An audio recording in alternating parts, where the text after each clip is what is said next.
we've been seeing cars from multiple agencies coming up and down this lot right over here, but we did just get some new information causing thousands of dollars of damage. In fact, you can see right over here, that sliding glass window. Just how much land does BLM manage in Oregon? Okay, so it's a lot. I've been here all afternoon, and I'm actually going to step aside for a second here so you can have a look at the skyline. Over half showed signals of depression, paranoia, or other mental health issues. It all boils down to this. If you see something, say something. I am here with Stephen Sheehan of Eugene Wake Up, and you tell me that you're having officials from the University of Oregon speaking with you tonight. Why is that important? It also has thermal cameras to help find lost people as well as suspects. But if we move a little bit over here, we can start to see around this curve. So that is where the assault happened. And when officials investigated, what they saw was unlike anything they found in decades. We've been seeing a lot of cars coming in and coming out, dropping people off. The current average for regular gas here in Eugene, $2.97. A year ago, $3.19. 89-year-old Joy Ryan and her grandson Brad Ryan have already visited 40 out of 61 national parks, and the world is watching them do it. Yeah, we can go in and have a look. Counting your blessings. I'm feeling pretty thankful today. In the face of disaster is never easy. You can see how they tore through the ceilings. For the Switzer family, the holiday week ended up in smoke. When I went in there, it was so thick and black that I was choking. It was burning my lungs. Their teenage son escaped their single-wide trailer Wednesday afternoon just as the kitchen went up in flames. And I could see the yellow flames in the back, so I knew it was still high heat in there somewhere. Their home now unlivable. Authorities say the fire looked accidental, but the family believes it's related to a vandalism incident from Tuesday when they say a person broke in and plugged the sinks and dishwasher until they overflowed on the floor. There are even burn marks in the house's front door, but I'm told that the family is thankful that there are still items to salvage and that the community has stepped up.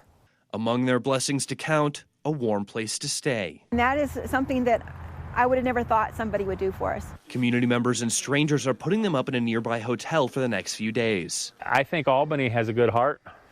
The people come together in Albany when people are in need. And even though there will be no Thanksgiving feast, the Switzer family has learned that kindness... You're going to need to do laundry at some point, right?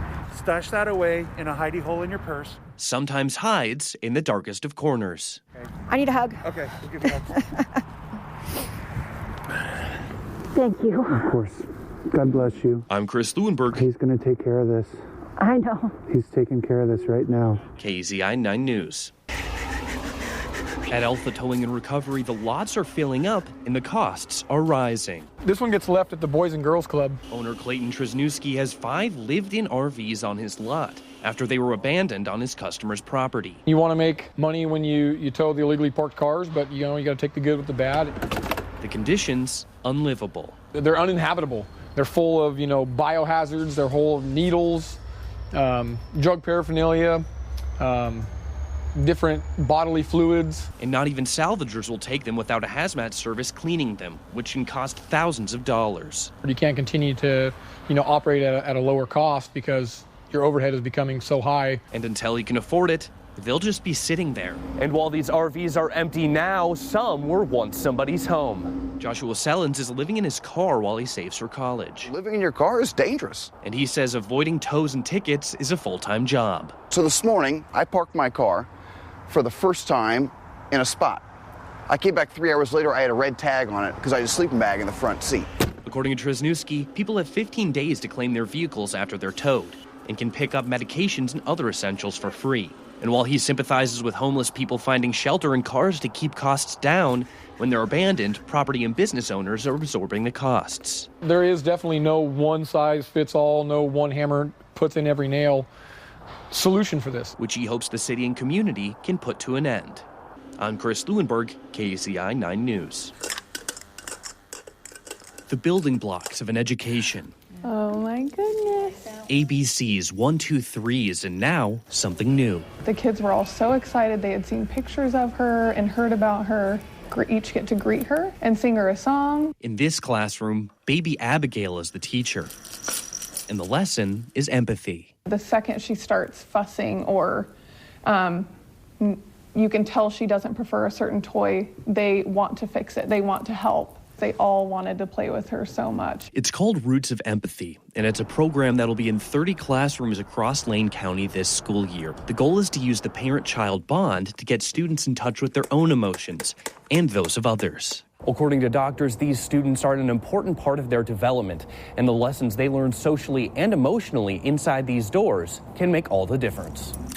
Pediatrician Pilar Bradshaw says schools that already have this program show reductions in bullying and negative behaviors. Kids are in this age in the early elementary school years. They have identified very strongly their sense of self, and now they're trying to understand what human relationships should look like. The lessons the students are learning getting noticed by parents. The day after the baby came, he laid out all his stuffies on his bed and sang to them before school. And he doesn't like to sing. You want this one? Empathy, a building block for a healthy life. I think it would be great at every school. I'm Chris Lueneburg, KZI 9 News.